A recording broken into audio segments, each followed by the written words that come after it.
Bismillahirrahmanirrahim. Assalamualaikum warahmatullahi wabarakatuh. Alhamdulillahirabbil alamin wa bihi nasta'inu ala umuri dunya waddin. Asyhadu an la ilaha illallah wahdahu la syarika lahu wa asyhadu anna Muhammadan abduhu wa rasuluhu wa la nabiyya ba'dahu. Allahumma shalli ala Muhammadin wa ali Muhammadin sayyidil awwalin wal akhirin sayyidil khalqi ajma'in sayyidil anbiya'il mursalin al-mab'uuts rahmatan lil alamin wa ala alihi wa sahabatihi wa man sara ala nahjihi ila yaumiddin. Alhamdulillah, di pagi subuh ini dengan inayah dan taufik Allah Ta'ala kita masih diberikan kekuatan untuk kembali menunaikan sholat subuh berjamaah dan kembali talabul ilmi mengkaji hadis Sahih Bukhari.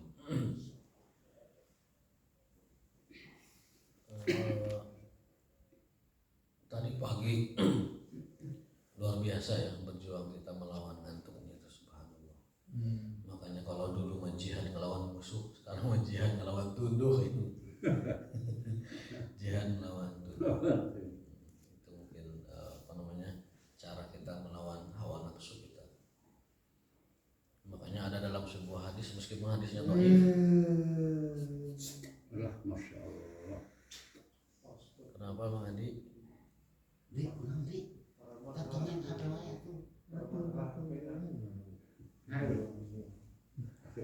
Jangan terlalu banyak baca berita di.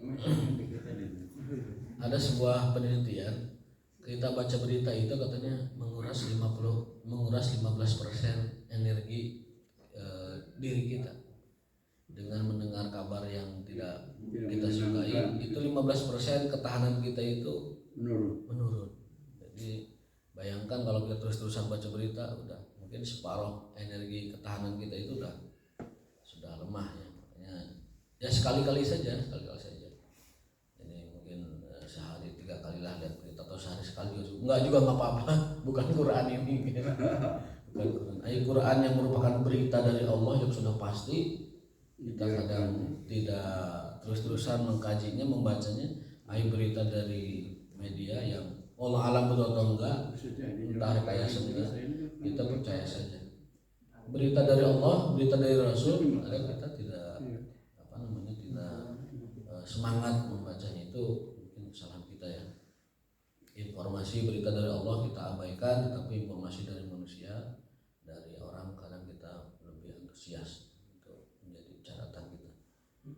Baik, kembali ke tadi ada hadis dhaif, hadis lemah ya, yang mengatakan bahwa ketika Rasul itu kembali dari perang Badar, beliau mengatakan roja'na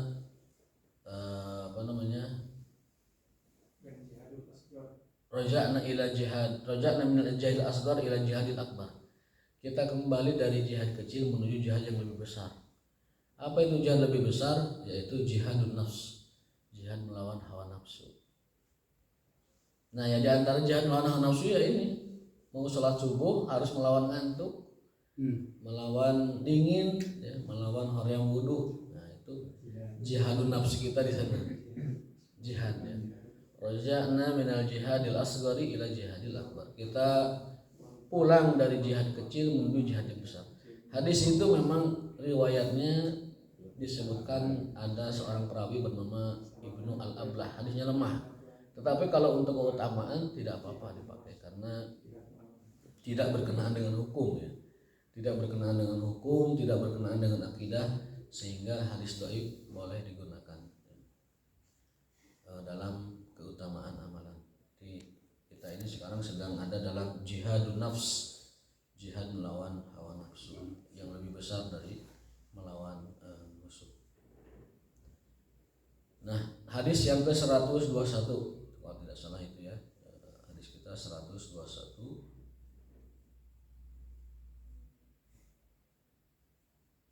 atau sebelumnya ya, sebentar.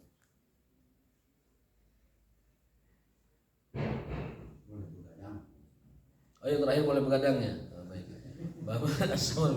Bab bolehnya begadang untuk dalam rangka mencari ilmu ya. Berarti kita sekarang hadis ke 121 18-nya.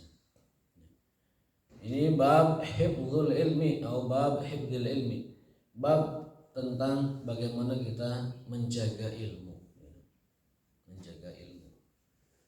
Abu Hurairah ya meriwayatkan dalam hadisnya, walaula ayatan fi kitabillahi ma haddatsu hadisan. Abu Hurairah mengatakan kalau bukan karena ayat ini aku enggak mau meriwayatkan hadis. Apa itu? Innal ladzina yaktumuna ma anzalna minal bayyinati wal huda. Jadi ada ancaman bagi orang-orang yang menyembunyikan ilmu dan petunjuk. Menyembunyikan hidayah, menyembunyikan ilmu, menyembunyikan keterangan. Itu ada ancamannya dari Allah Taala dalam Al-Qur'an. Maka dengan ayat itu beliau berani meriwayatkan hadis. Ya. Kemudian setelah membaca ayat itu Abu Hurairah mengatakan inna ikhwanana minal muhajirin kana yasghuluhum as-safqu bil aswaq. Karena teman-teman kami dari kaum muhajirin itu adalah orang-orang Islam yang berasal dari Mekah yang hijrah ke Madinah, itu disebut muhajirin. Kesibukan mereka rata-rata dalam kesehariannya as-safqu bil aswaq, sibuknya berdagang. Orang Mekah itu ciri khasnya pedagang. Maka itu tidak hilang meskipun mereka pindah ke Madinah. Jadi orang-orang muhajirin yang hijrah dari Mekah ke Madinah mengikuti Rasul dan membela Rasul, berjuang bersama Rasul, ketika di Madinah ya berdagang seperti kebiasaan sebelumnya karena keahliannya berdagang. Ya. Berbeda dengan orang Ansor, wa inna ikhwanana minal Ansor, beda dengan pribumi orang-orang Madinah.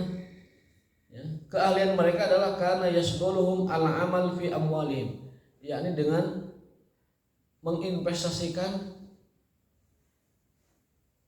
aset mereka, yaitu bercocok tanam ya. Kemudian kalaupun berbisnis itu sifatnya yang investasi. Itu orang Madinah itu. Kalau orang Mekah itu dagang, bukan memang untuk dagang, bukan trennya. Ada dalilnya, li ilafi Quraisy ilafihim rihlata syita'i wasai. Orang Quraisy itu punya kebiasaan berdagang. Kalau musim dingin mereka ke Yaman, kalau musim panas mereka ke Syam. Itu kebiasaan mereka. Jadi sudah diabadikan oleh Al-Qur'an tentang kebiasaan dan keahlian berdagang orang-orang Quraisy. Makanya para pengusaha Quraisy, pengusaha sahabat itu rata-rata mereka kayanya dari berdagang. Abdurrahman bin Auf, Utsman bin Affan, Abu Bakar Siddiq dan lain-lainnya itu rata-rata berdagang. Jago-jago dagangnya. Orang Madinah berbeda. Mereka keahliannya adalah al-amalu fi amwalihim. Bercocok tanam.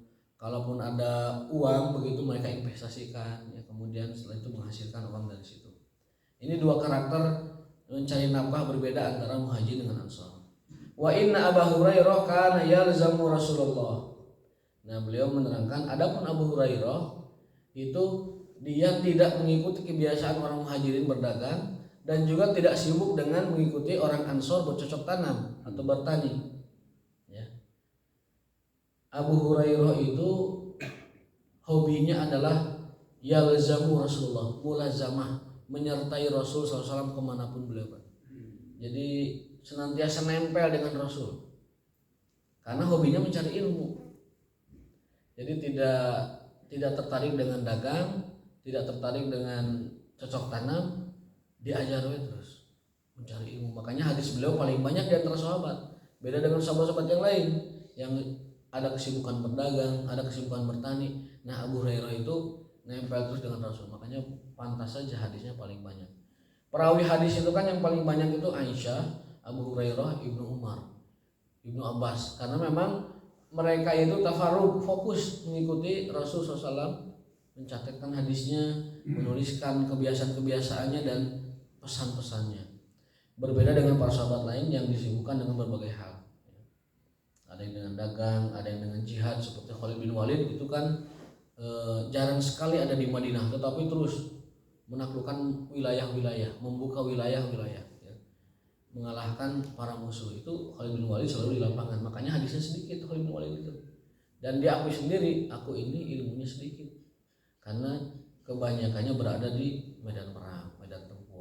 dengan sahabat seperti Abu Hurairah yang fokus menemani Rasulullah. Bahkan cuman sini senantiasa menemani Rasul, bahkan bisa batnihi, kadang mengganjal perutnya pun ya ikut yang ada gitu. Jadi atau bahasa orang namanya gitu, ngiring tuang sekantanan lah gitu. Jadi mengikuti Rasul, menemani Rasul kemanapun ngintil bahasa orang nama, sabarinya ngiring sabari jalan ngiring tuang, sabari ngiring itu Abu Hurairah itu. Bisyaba'i batnihi ya. Wa yahdur ma la yahdurun, dan Abu Hurairah itu diantara keistimewaannya selalu menghadiri setiap majelis yang Rasul adakan yang tidak bisa dihadiri oleh banyak sahabat lainnya. Wa yahduru hadir ma la yahdurun, yang tidak bisa dihadiri oleh para sahabat lainnya. Wa yahfadhu ma la yahfadhun, dan Abu Hurairah banyak menghafal apa yang tidak dihafal oleh para sahabat lainnya. Jadi mengikuti Rasul. Saaya-aya di jalan, tuang sarang tuangnya, minum sarang, dan selalu mencatat apa yang Rasulullah sampaikan. Jadi pantas saja beliau hadisnya banyak.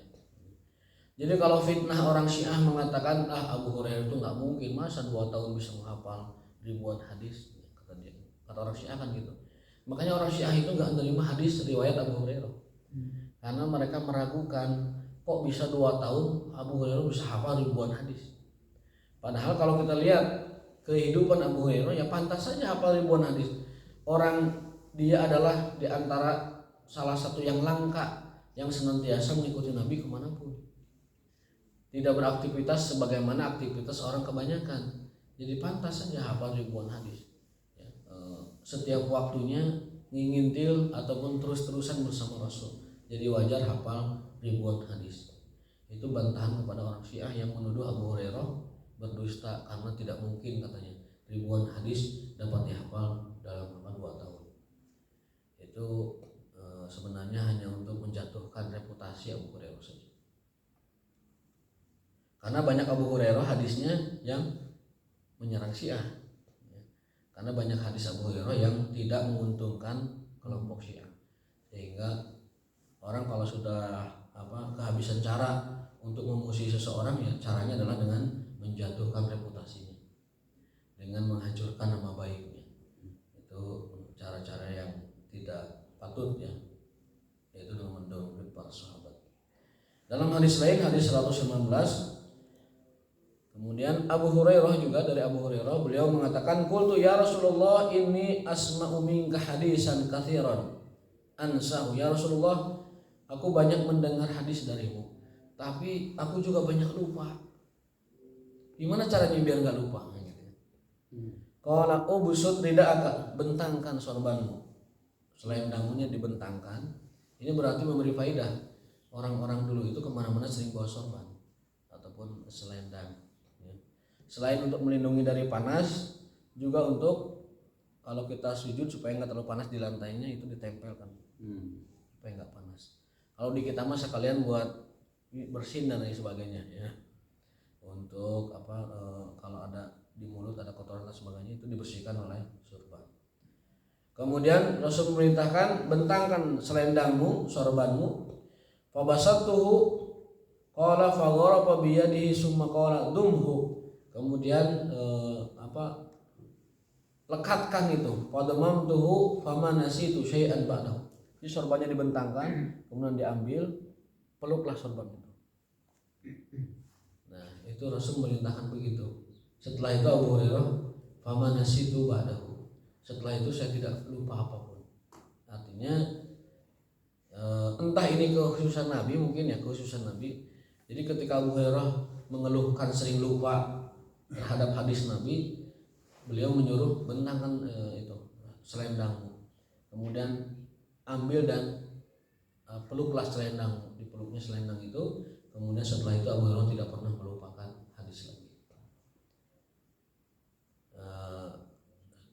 Mungkin ini khususan Nabi ya. Kalau kita suka lupa, selendang dipeluk juga masih lupa kayaknya kita mah ya. Karena itu kekhususan Nabi sallallahu alaihi wasallam. Fadamamtuhu, aku pun memeluknya, famanasitu syai'an ba'dahu, dan aku tidak lupa setelah itu. Hadis ke 120. Hafiztu min Rasulillah SAW, ini juga hadis Abu Hurairah. Aku hafal dari Rasul SAW 2 macam ilmu, wi'a'ain. Fa amma ahaduhuma, ilmu yang satunya lagi, fa basastu, sudah aku sampaikan kepada kalian. Wa ammal akharu, adapun ilmu yang lain, falau basastuhu, kalau aku sampaikan juga kepada kalian, fa quti'a au quti'a hadzal barhum, maka aku akan dibunuh. Kata Abu Hurairah, aku hafal dari Rasul 2 ilmu, 2 macam ilmu. Satu ilmu sudah aku sampaikan, satu lagi aku tidak akan sampaikan. Karena kalau aku sampaikan juga ilmu yang kedua ini, aku pasti akan dibunuh. Para ulama berusaha menafsirkan, mengartikan apa maksud Abu Hurairah ini. Apa maksudnya? Ada yang mengartikan atau memahami maksud Abu Hurairah ini adalah ilmu beliau tentang nama-nama orang-orang munafik. Ya. Ada juga yang mengartikan ilmu tentang sebuah fitnah yang akan terjadi. Tapi Abu Hurairah tidak menyampaikannya kepada kita. Sampai sekarang pun ilmu itu masih ada di dalam ingatan Abu Hurairah radhiyallahu taala anhu, dan kita tidak mengetahui.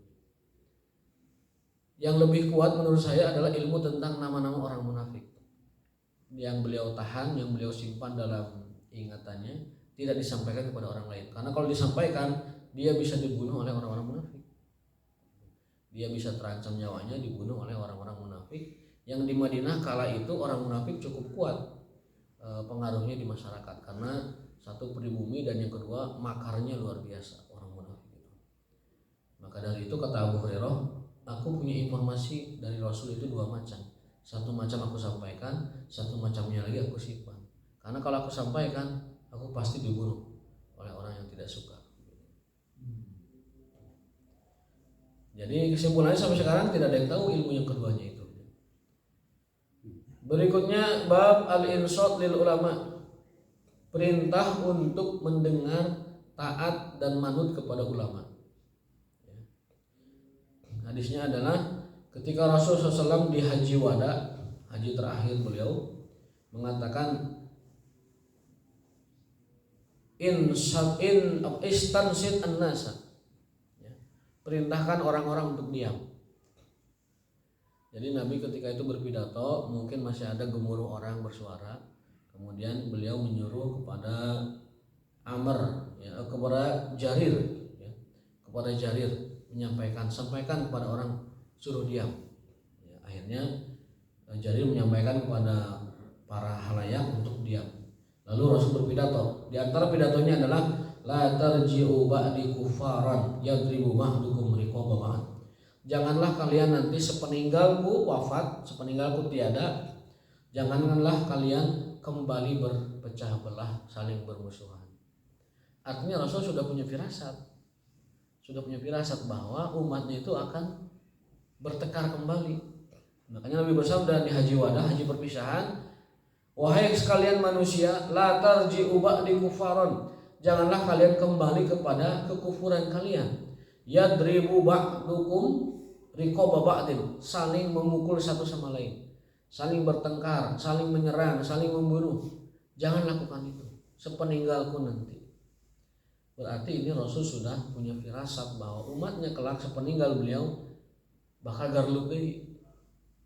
Dan yang paling besar itu adalah garlutnya di zaman Muawiyah. Itu sudah mulai pertengkaran yang sangat luar biasa. Karena waktu itu khalifah ada 2. Di mana? Di Syam, di Damaskus ada Muawiyah, di Madinah ada Husain bin Ali. Yang pada akhirnya kubunya Madinah menyerahkan kekhilafahan kepada Muawiyah. Itu namanya tanazul, mengalah demi menjaga darahnya kaum muslimin supaya tidak berperang. Akhirnya menyerahkan kekhilafahan kepada Muawiyah bin Abi Sufyan di Damaskus. Bahkan ketika Sayyidina Ali dibaiat menjadi khalifah pun Muawiyah nggak mau baiat. Karena Muawiyah menganggap bahwa tugas utama itu harusnya adalah menuntut terbunuhnya Utsman bin Affan. Itu dulu bereskan, baru ngurus kekhilafahan. penyerahan kekuasaan. Sementara Ali bin Abi Thalib mengatakan enggak, yang penting stabilitas dulu. Baru setelah itu kita cari para pembunuh Utsman. Nah, dua ijtihad sahabat ini berujung kepada perpecahan yang luar biasa. Ali bin Abi Thalib melihat bahwa tidak mungkin sekarang kita mengejar para pembunuh Utsman karena jumlahnya banyak. Utsman itu dibunuh oleh kelompok pemberontak yang berasal dari Irak, jumlahnya 10.000 orang. 10.000 orang datang ke Madinah menuntut dan ingin membunuh Utsman. Para sahabat sudah siap membela Utsman, tetapi Utsman mengatakan, jangan. Kalau kalian lawan, saya khawatir terjadi pertumpahan darah antar umat Islam. Baik kalian yang terbunuh atau mereka yang terbunuh, sama-sama umat Islam. Akhirnya para sahabat diperintahkan Utsman untuk tidak melakukan perlawanan. Berhasillah para pemberontak ini masuk ke Madinah dan membunuh Sayyidina Utsman bin Affan ketika membaca Quran. Ya, setelah itu gonjang-ganjing ya, umat Islam gonjang-ganjing dan ramai begitu. Fitnah terbesar berawal dari situ kan sampai sekarang.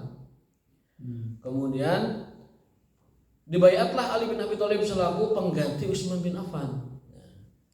Muawiyah yang kala itu gubernur di Damaskus, ya, sejak era Utsman sudah jadi gubernur di Damaskus, ya, itu tidak mau membaiat Ali. Jadi negara Syam itu, Palestina, Jordan, Lebanon, kemudian Syria itu tidak mau membaiat Ali bin Abi Thalib selaku khalifah.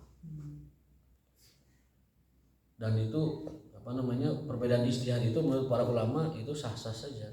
Ali bin Abi Thalib menganggap tidak mungkin kita sekarang menghukum para pembunuh Utsman karena jumlahnya banyak. Backingnya juga 10.000 pemberontak dari Irak. Gimana menangkapnya kalau kekhilafahan belum ajak begitu. Muawiyah nggak mau tahu, pokoknya jangan urusin khilafah dulu, tapi cari dulu pembunuh Utsman, hukum dulu mereka. Kenapa Utsman sampai dibunuh? Tegakkan dulu itu hukum pembunuhan kepada para pembunuh Utsman. Tegakkan dulu itu qisasnya. Ali melihat tidak mungkin, stabilitas tidak memungkinkan. Stabil dulu negara, baru setelah itu cari para pembunuh. Walhasil dua ijtihad pendapat sahabat ini berujung pada perpecahan yang tiada berujung. Mungkin sampai sekarang ada kelompok yang kita mengenal, ada Khawarij yang sebenarnya dalam menyimpang dari keduanya juga. Ada Syiah juga yang dulunya itu Khawarij adalah orang yang pasukan Ali tetapi melawan Ali, itu orang Khawarij. Ya, kalau orang Syiah juga sama, pendukung Ali tetapi pada akhirnya berlebihan mendukung Ali dan akhirnya juga tersesat. Jadi kelompok-kelompok itu pada akhirnya juga memisahkan diri dari Ali bin Abi Thalib. Yang awalnya mendukung tapi pada akhirnya tidak taat kepada Ali, jadilah mereka kelompok-kelompok yang tersesat. Ada Khawarij, ada Syiah dan lain-lain sebagainya. Nah, ini Rasulullah SAW telah memperingatkan itu jauh hari ketika haji wada. Wahai sekalian manusia, janganlah nanti sepeninggalku kalian kembali kepada perpecahan, pertengkaran, ulah garlut kayak saat atas simkuring teu aya. Yadribu ba'dukum riqaba ba'd. Itu pesan Nabi di haji wada. Namun poin hadis ini adalah yang paling utama adalah Rasul menyuruh sahabat Jarir untuk mendiamkan orang-orang yang ada di haji wada itu dan merintahkan istan sitinas, tolong suruh diam orang-orang itu. Ya, ini hadis ini memberi faidah bahwa kita diharuskan untuk diam, menyimak, mendengar jika ada ilmu yang disampaikan. Sampai-sampai Nabi menyuruh sahabat Jarir untuk mendiamkan orang-orang yang sedang bergurumuruh, sedang ramai riuh di haji wada, karena banyak kan ribuan orang kan di situ. Ribuan orang yang tidak mungkin diam semua dalam satu waktu. Akhirnya Rasul menyuruhnya untuk mendiamkan orang-orang tersebut. Kemudian yang berikutnya hadis ke-122. Bab ma yustahabbu lil alimi idza su'ila ayyun nasi a'lam fayaqilul ilma ilallah. Bab tentang seorang alim kalau ditanya tentang siapakah orang yang paling berilmu atau siapakah yang lebih alim dari Anda, siapakah orang yang berilmu dari Anda, maka hendaknya jawabannya adalah ilmi wa ilmuka minallah. ilmuku, ilmu Anda, ilmu mereka semuanya dari Allah. Ini pernah kita bahas ketika membahas tentang kisah Nabi Musa dengan Nabi Khadir. Nabi Musa dengan Nabi Khadir. Ketika itu orang-orang datang kepada Musa, wahai Musa, ada nggak orang yang lebih alim dari Anda? Nabi Musa saat itu ditanya tentang itu, ya jawabannya tidak ada. Wajar karena Nabi Musa Nabi dan Rasul.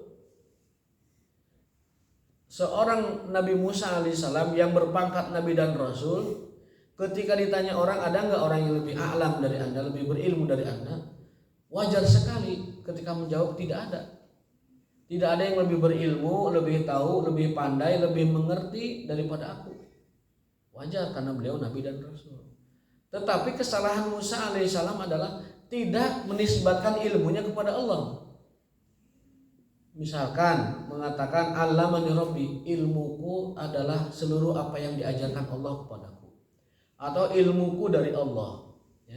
Ataupun aku tidak punya ilmu sedikit pun kecuali yang Allah ajarkan kepadaku. Nah, Nabi Musa lupa mengatakan itu.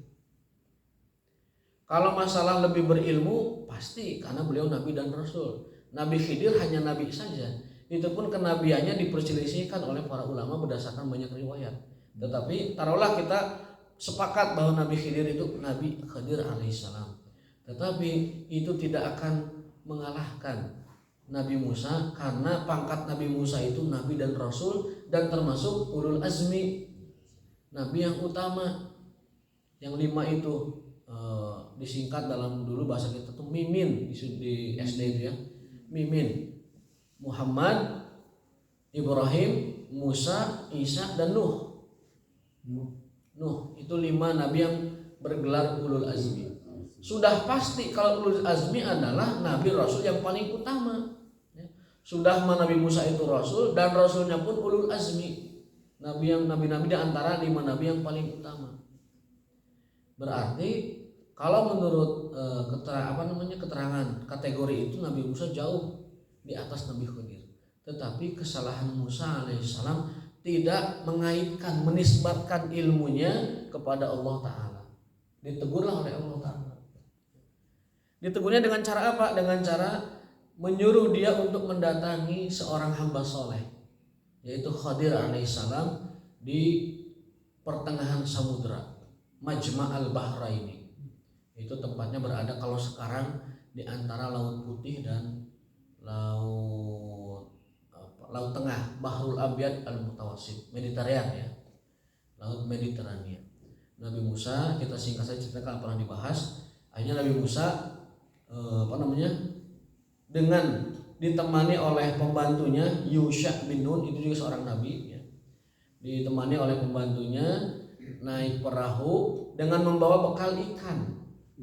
Bekal ikan untuk dimakan di perjalanan. Ini orang menimbal lah, berangkat ke tengah laut. Nanti Allah berpesan bahwa nanti ikan yang kamu bawa itu akan menunjukkan di mana Khadir, hambaku yang soleh, berada.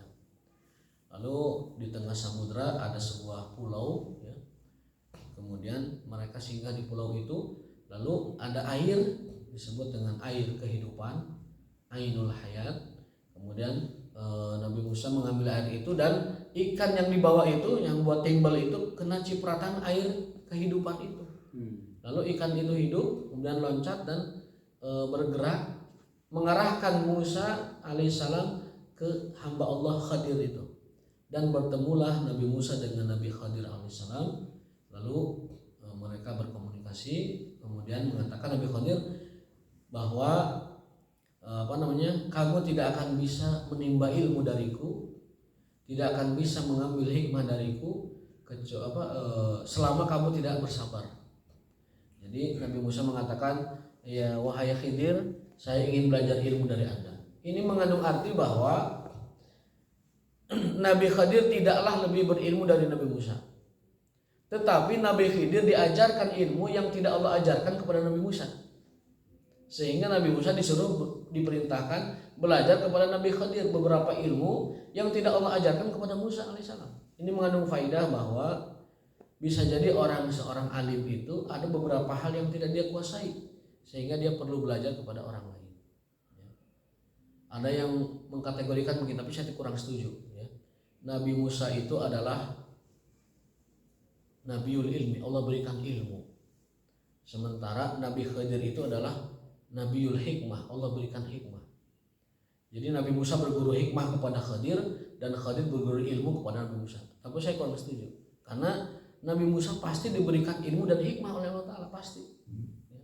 Hanya saja ada ilmu pengetahuan yang tidak Allah berikan kepada Musa dan Allah berikan kepada Khidir.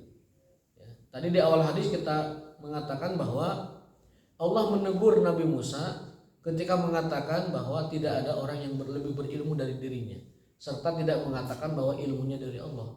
Maka Allah tegur. Nah, dalam rangka ditegur inilah Nabi Musa disuruh belajar kepada Khidir beberapa ilmu yang tidak Allah ajarkan kepada dirinya, yaitu tentang 3 itu dalam surat Al-Kahfi ya, tentang bangunan yang dirobohkan, tentang perahu yang dibocorkan, dan tentang anak yang dibunuh. Ya, ternyata Nabi Musa ketika itu selalu bertanya. Ya, mereka akhirnya dari tengah samudra itu kan ke pinggir laut,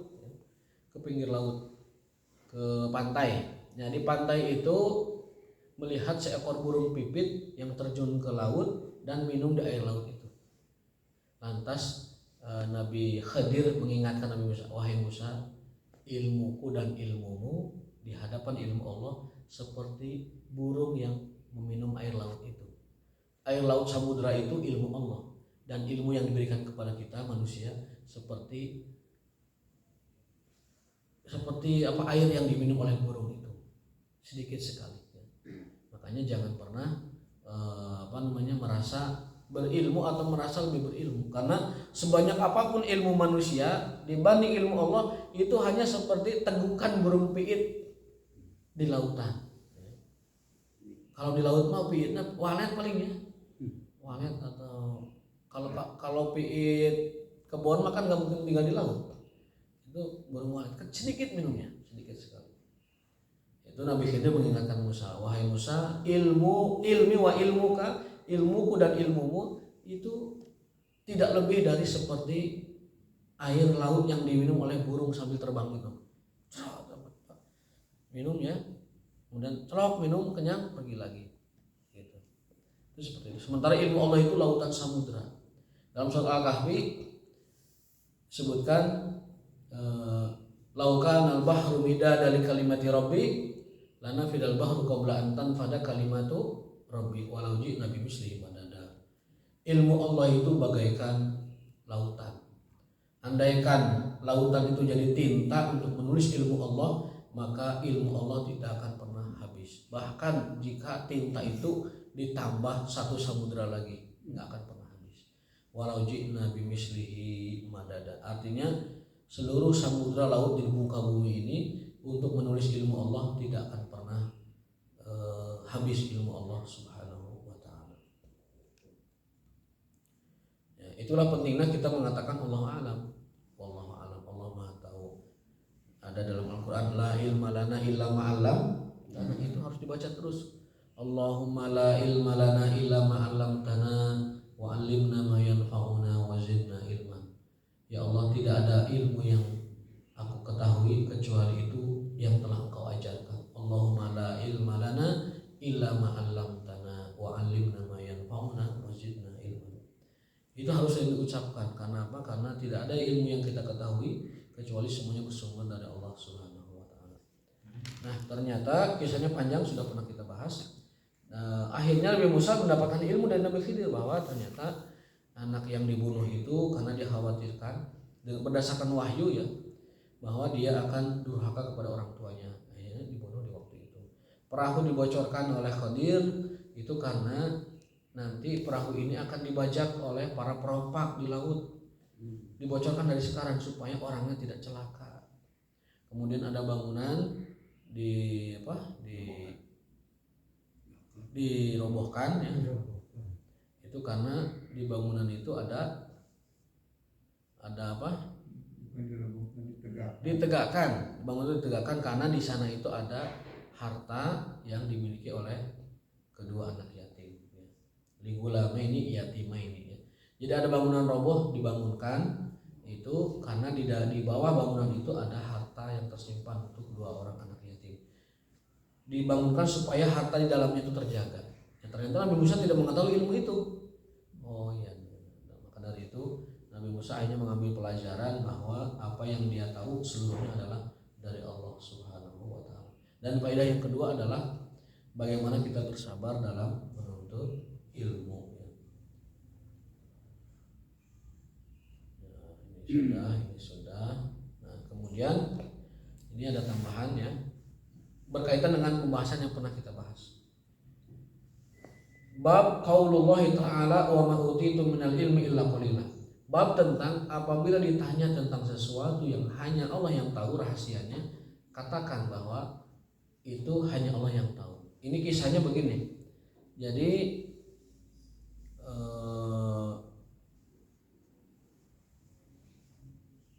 Alqamah meriwayatkan dari Abdullah ya, dan beliau bercerita, baina ana amshi ma'an Nabi, ketika aku berjalan bersama Nabi SAW fi kharibil Madinah, di di sekitaran Madinah, wa huwa yatawakka'u ala asibin ma'ahu famarra binafarin minal yahud. Kemudian ketika dia bersama Nabi, ada sekelompok Yahudi lewat. Jadi Yahudi kemana-mana emang geguruntulan kemana-mana teh, ngumpul gitu, berkali itu berkali, karena ya pasti berbeda dari tampilan, pakaian, rambut, kemudian gaya tubuh berbeda, sehingga ketika orang Yahudi lewat itu ketahuan. Famarra binafarin minal yahud, ada sekelompok Yahudi di situ. Faqala ba'duhum, sebagian orang Yahudi itu bertanya kepada Nabi, ya, menyuruh temannya begitu. Saluhu anir ruh, bahasa orang mah, bro, cik pang nanyakeun eta ka Muhammad SAW tentang hakikat ruh. Kita kan sering tanya tuh apa itu ruh segala macam. Nah, Nabi juga pernah ditanya tentang ruh oleh orang Yahudi. Ya. Wa qala ba'duhum la tas'aluhu la yaji'u fihi bi syai'in takrahunahu. Kemudian sebagian lagi mengingatkan jangan ditanya, soalnya kalau dia jawabannya tidak disukai oleh kalian, nanti kalian juga kelimpungan. Jangan ditanya, biarin aja. Faqala ba'duhum, sebagian lagi kekeh, lanas alannahu, kami akan tanyakan kepada Muhammad tentang hakikat ruh. Ruh itu apa? Faqama rajulun minhum, kemudian seorang di antara Yahudi itu mendatangi Rasul, ya, dari kumpulan itu datang menghampiri Rasul, bahasa kita. Faqala ya Abul Qasim, manggilnya pun enggak ya Rasulullah, ada orang Yahudi. Ya Abul Qasim, Abul Qasim itu gelar Nabi karena anaknya ada yang bernama Qasim. Ya Abul Qasim, wahai Abul Qasim, marruh, apa itu ruh? Fasakata, kemudian Nabi terdiam. Fakultu innahu yuha ilaihi. Sahabat yang meriwayatkan, yang menemani Nabi itu, saya tahu diamnya Rasul itu sedang menunggu wahyu. Ditanya Yahudi, Rasul diam. Itu kata sahabat, beliau sedang menerima wahyu. Karena permasalahan yang ditanyakan itu tidak gampang. Innahu yuha, dia sedang menerima wahyu. Ilaihi fakumtu falamma injala, kemudian setelah wahyu beres diturunkan itu selesai, anhu qala wa yas'alunaka 'anir ruh, turunlah ayat wa yas'alunaka 'anir ruh. Allah berfirman, mereka orang Yahudi bertanya kepadamu tentang hakikat roh atau ruh. Qul, katakan hai Muhammad, ar-ruhu min amri rabbi, urusan ruh itu urusan Tuhanku, urusan Allah. Urusan ruh itu urusan Allah. Wa ma utu minal ilmi illa qalila. Dalam riwayat lain, wa ma uti itu minal ilmi illa qalila.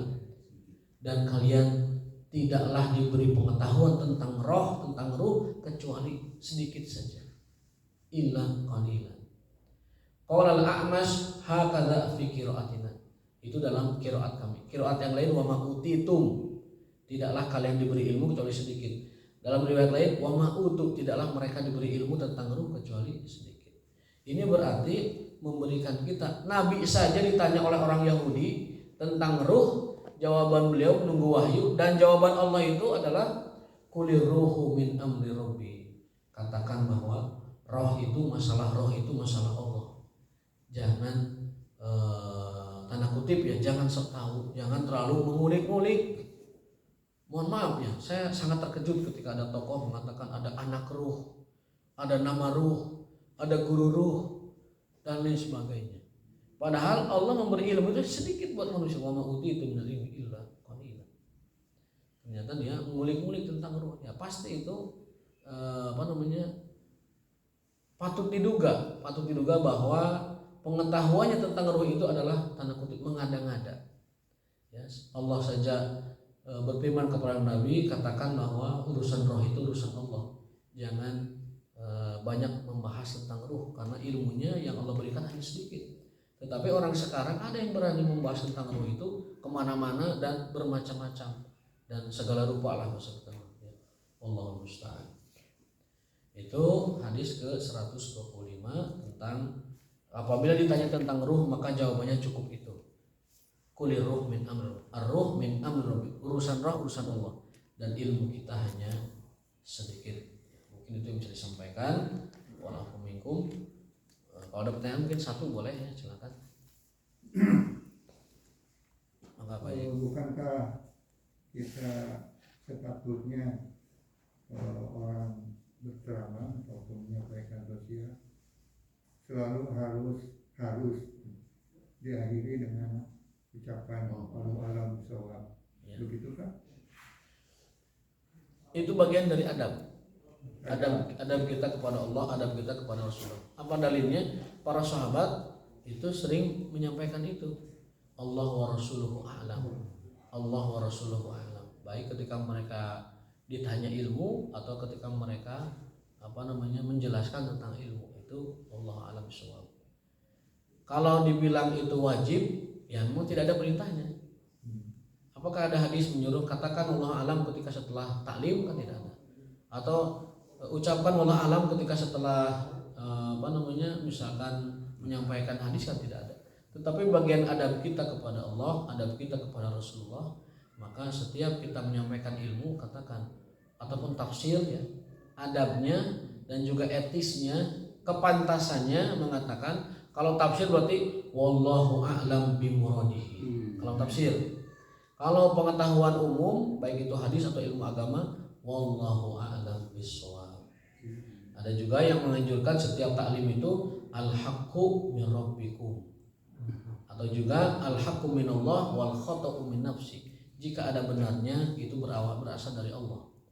Jika ada yang salah itu dari kebodohan dan hawa nafsuku.